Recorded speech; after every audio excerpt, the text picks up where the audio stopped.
Hi, Brian. Welcome back.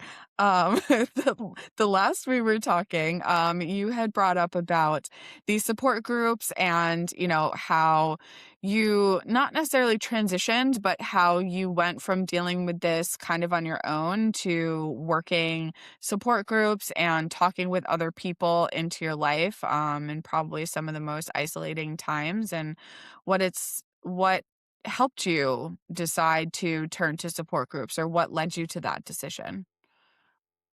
Yeah, after, trial and error on a lot of things and talking, with my wife is she's one of my biggest supporters. And, if it wasn't for her, I mean, she's my rock. So, but the thing is with talking with her, and I could see, what I was saying, she was trying to be supportive. Mhm.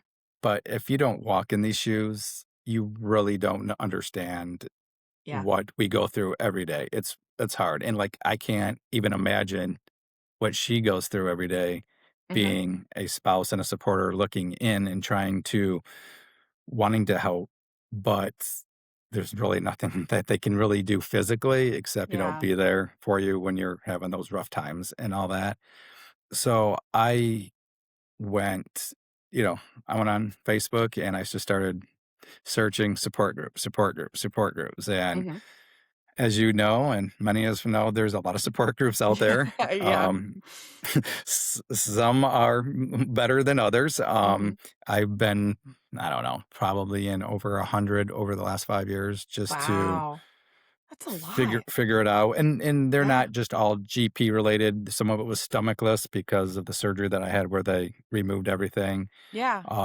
And I come to learn that, you know, there is so many of them, but you have to figure out which one works best for you, Mhm. and since I was in so many, I took, and I never really found the one that I was looking for.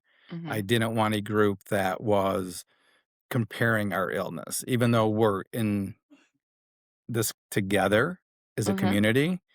Each one of our journeys are so separately, and I didn't wanna get into a contest who's sicker than this one Yeah. or a support group that was promising, "Oh, there's cures, there's snake oils, there's this and there's that," Mhm. which there's a lot of them out there that allow that. So I took Mhm. bits and pieces of certain groups that I really liked Mhm. and said, "You know what? I'm gonna try this." I was an admin and moderator on different groups, and I was like, I still couldn't find what I was looking for. So, March of last year, I decided to start my own support group, Mhm. and is gastroparesis the good, the bad, the funny? Mhm. Because if we can't laugh at ourselves, who can laugh at us if we Yeah. can't laugh at ourselves, or who can we laugh at, if we can't laugh at ourselves? And, we have good days and we have bad days. So Mhm. back in March of last year, I started my own group and took all the good pieces from all these other groups. And, you know, and in that group, and to me, a good support group is, something where you're there to support each other in their worst times. Yeah. But at the same time, we don't allow you to stay in that Mhm. poor me situation because, I mean, I do believe that you have to go through those emotions to grow. Yeah. You have to feel it, you have to process it, you have to go through all those things. And when you usually come out of a flare or you come out of something, that's when you get the most growth. Mhm. And there's very little support groups that will do that. And while I was an admin in another one, group before I started mine, that's when I found G-PACT too, Mhm. and started out, just behind the scenes and let me just stalk this. What is this all about? You know, Thought what's someone was going on looking over here? my shoulder. Yeah.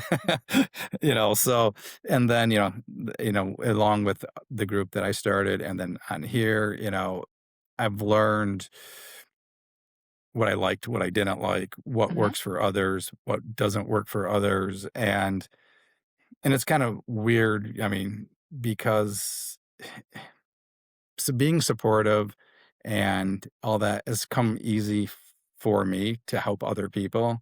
Mhm. Um, for some reason, since far back as I can remember, probably about 12 or 13, people would always come to me with their issues, their problems. People are older than me, like, you should have this figured out. You're an adult. I'm a kid still. But so that part came really easy. So it was, and a little help with my wife was like, you should start your own group. Mhm. So that's how that all came. And then, like I said, it started out with like a handful of people.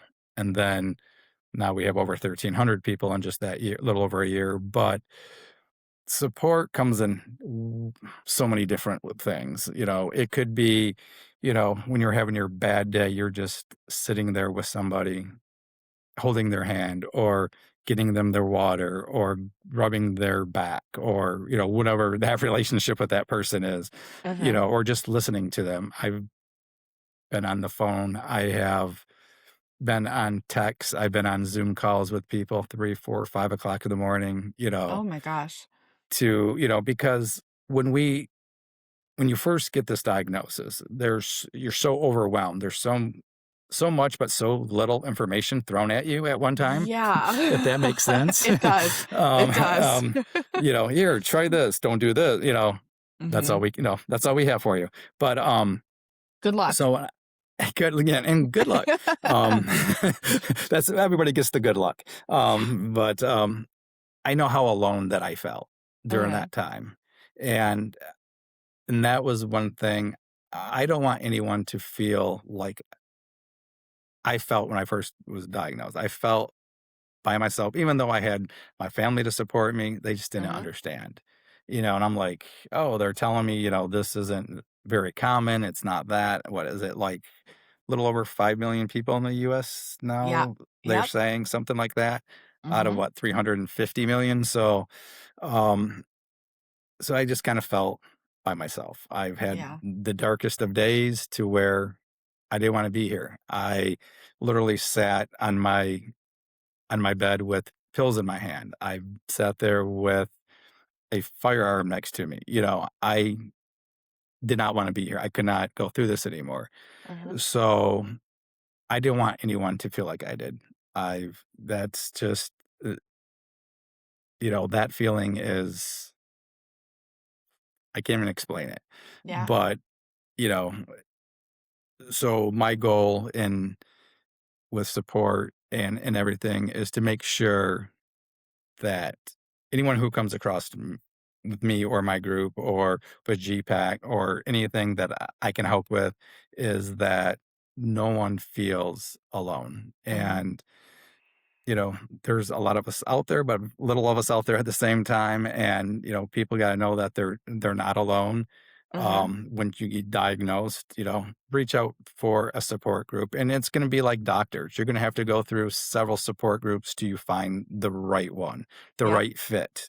And that's Mhm. all about the fit because there's a few that I thought, oh, it's a good fit within a few weeks to a couple months. I was like, that's not for me. Yep. Um, and like I said, and everybody needs support at different levels. Mhm. And people are, they'll ask me, well, so and so and this person, they left your group. Are you upset? No, they came across us at the right time that they needed us for. Mhm. It's just, support groups to me are like stepping stones. Mhm. Hopefully they stay around a long time, you know, to help other people, give back what they've learned. Mhm. Um, but support groups are, I think it's a very important part of how to heal Yeah. because we're going to learn more from each other that actually live this on a day-to-day basis instead of someone who just read about it in a book. Mhm. And, I know I've learned a lot from GPACT and now being more involved with the patient advisory council and you guys, the Zoom calls too. I Mhm. mean, I've only been doing this for 5 years, and there's people for 30 years, 35 years, 40 years, which I can't even imagine. But, Yeah.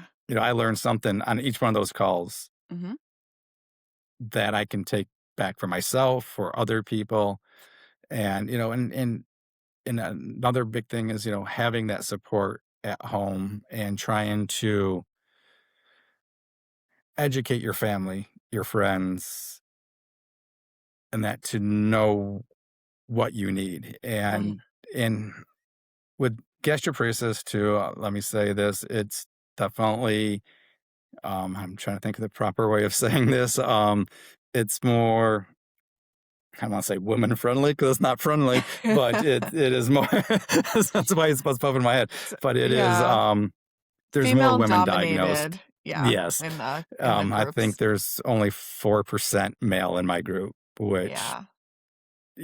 so in how it affects females compared to males is going to be different because it Mhm. affects more than just our stomach, other anatomy in our body, our chemicals, our hormone, everything. Mhm. It's completely different. And as a male, it is so hard for us. I don't know, it's in our DNA, the way we're brought up. We're always told, oh, rub some dirt on it. You're going to be fine. You can't cry. You can't show emotion. You can't do Put some this. duct tape Just on it.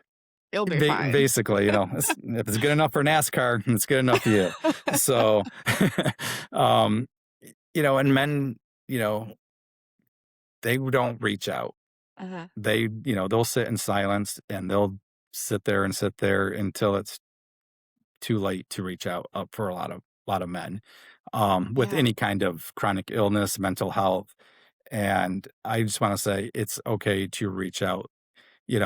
Don't worry. The stigma that's put on mental health, especially with men, is Mhm. the reason why people don't reach out. And, I know if I didn't reach out, we wouldn't be having this conversation today. And Yeah. it's okay to ask for help. It's okay it doesn't mean you're weak. To me, if you're asking for help, you're strong enough to realize that you need that help for not only for you, for your Absolutely. family. Yeah. Um, and, so don't be afraid to reach out and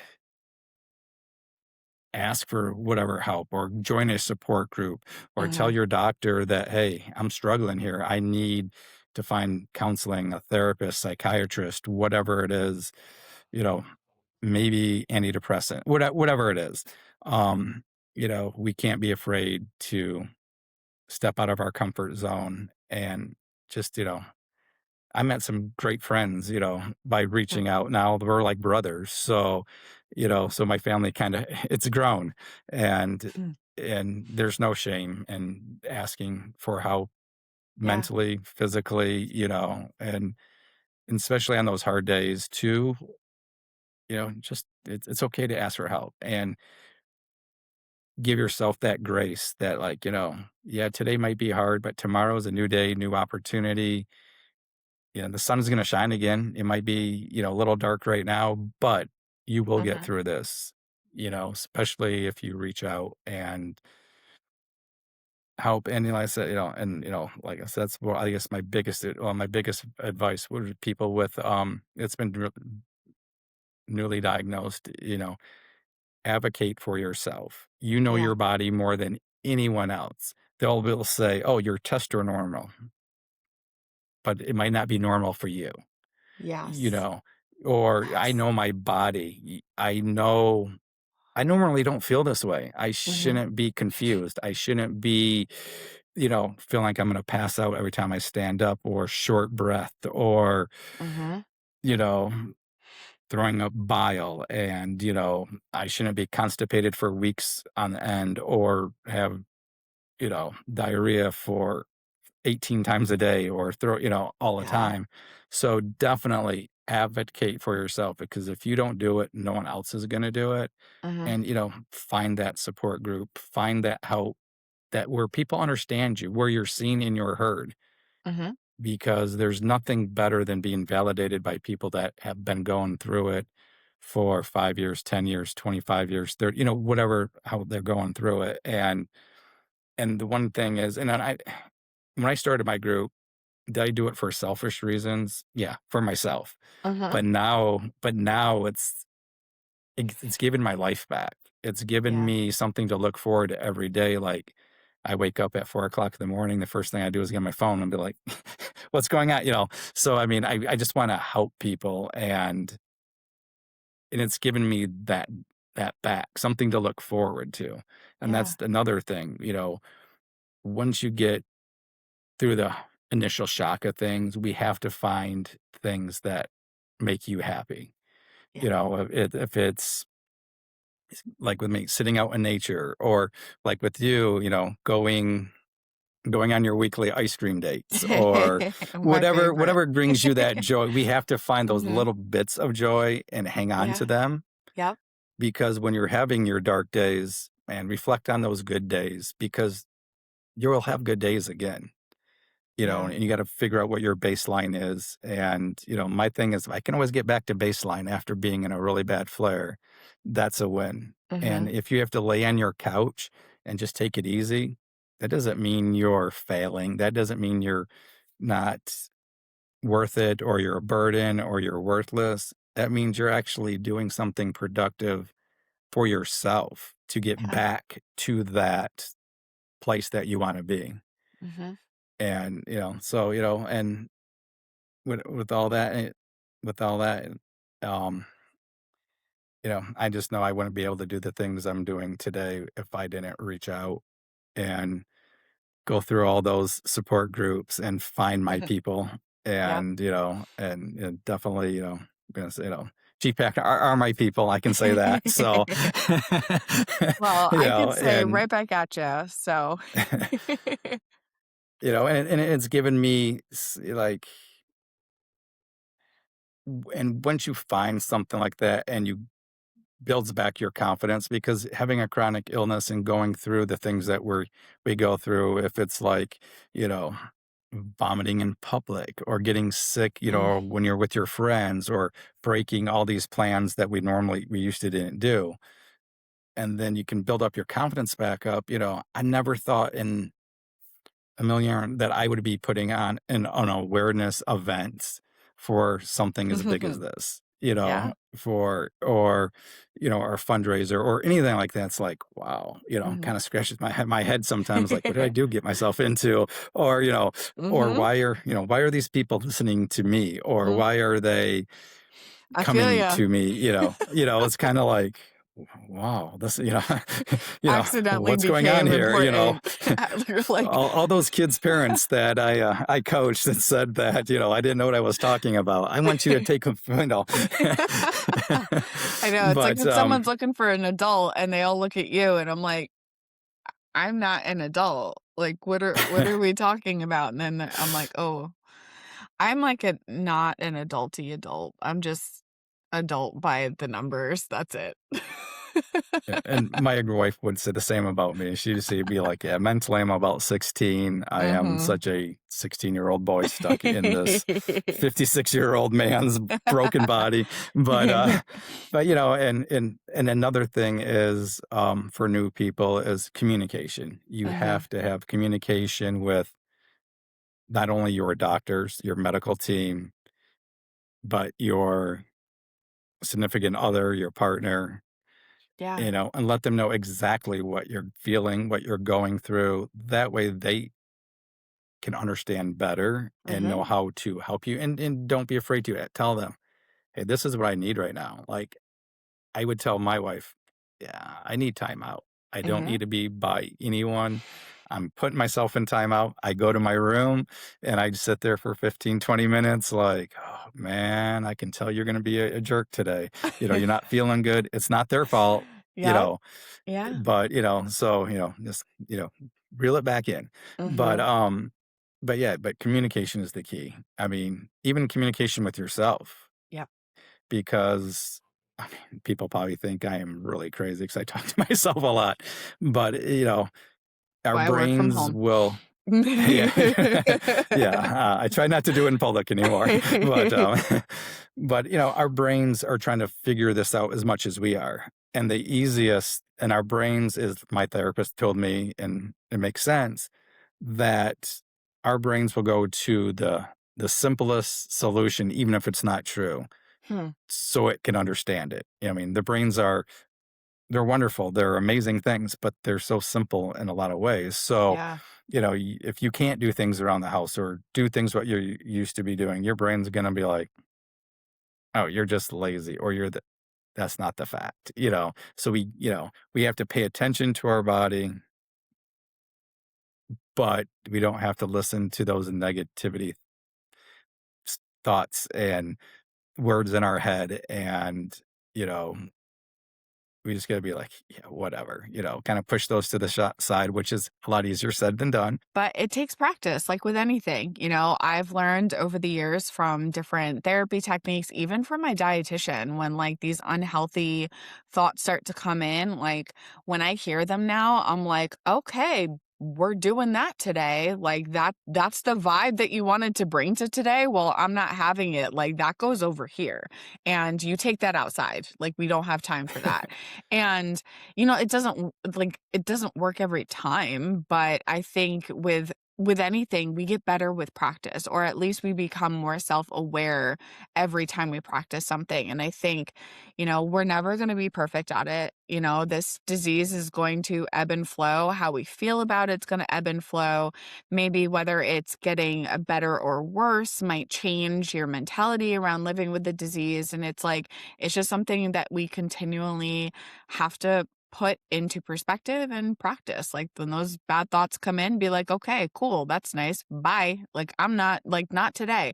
But some days I'm like, damn it. Like you're staying, like you sat down, you kicked your feet up, you made yourself comfortable. I'm like, damn it, okay, we're doing that today. And I sit in it. And then maybe after I, let my little thought hang out for a while, then it kind of gets up and leaves because it's like, what else do I have to do here? And, when you were talking about visualization before, I was thinking about this where it's like, and it is a good thing that I'm like by myself sometimes when I have these conversations with myself. But I picture it as like someone coming in, like kind of coming in, mess up your shit. And I'm just like, I just put that away. Just put that away, right? They come in, they mess it all up, everything is off, and then you're just like, you know what? Okay.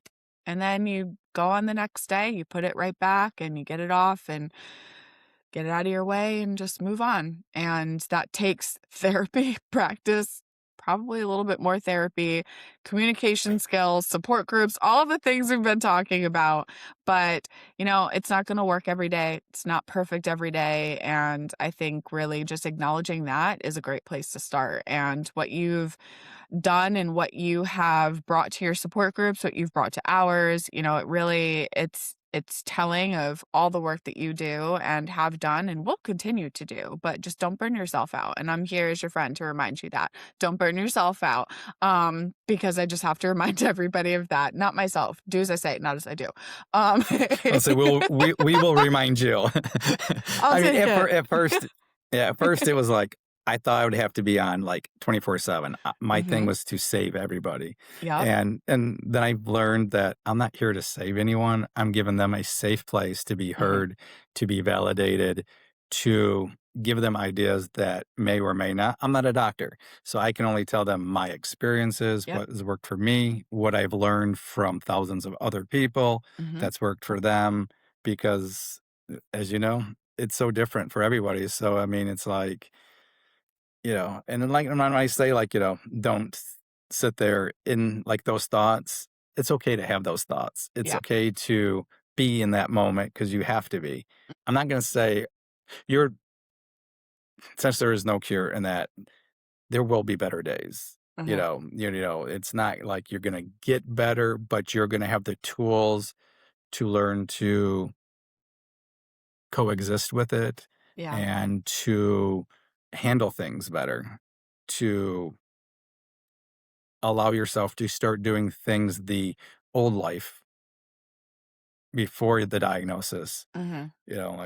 Like now every once in a while I can go play golf. I never thought I'd be able to do that. So Yeah, that's I'm awesome. still horrible at it, but now I think I have an excuse. I'll be just like, I haven't eaten today, or I'm dehydrated, I'm weak. So I have an excuse. Or I can meet with my friends now where I was avoiding them altogether. Mhm. And once you have those tools to learn how to be like, you know what? Yeah, I might go. I might feel sick and I might have to leave.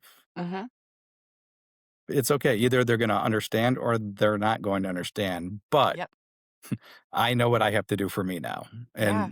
And that's the more of approach that I have now before I was trying to be fake it and all that for everybody else, and it made me feel bad because I canceled plans and all that, but now it's I gotta do what's best for me, Yeah, and, absolutely. and now that I have accepted this fully as a part of my life, that it makes it a lot easier to be Mhm, like, now I can do things. It might not be the same way I did them before. I still can have fun. mhm. I have a life that's worth living and fighting for and things that I really enjoy doing. Yeah. Well, I am so happy that you were willing and able to share so much of this with us, and I appreciate you and your time and all of this because it was very sound advice that I will talk to myself about later. So we appreciate you and thank you so much for sharing with us today. Thanks for having me.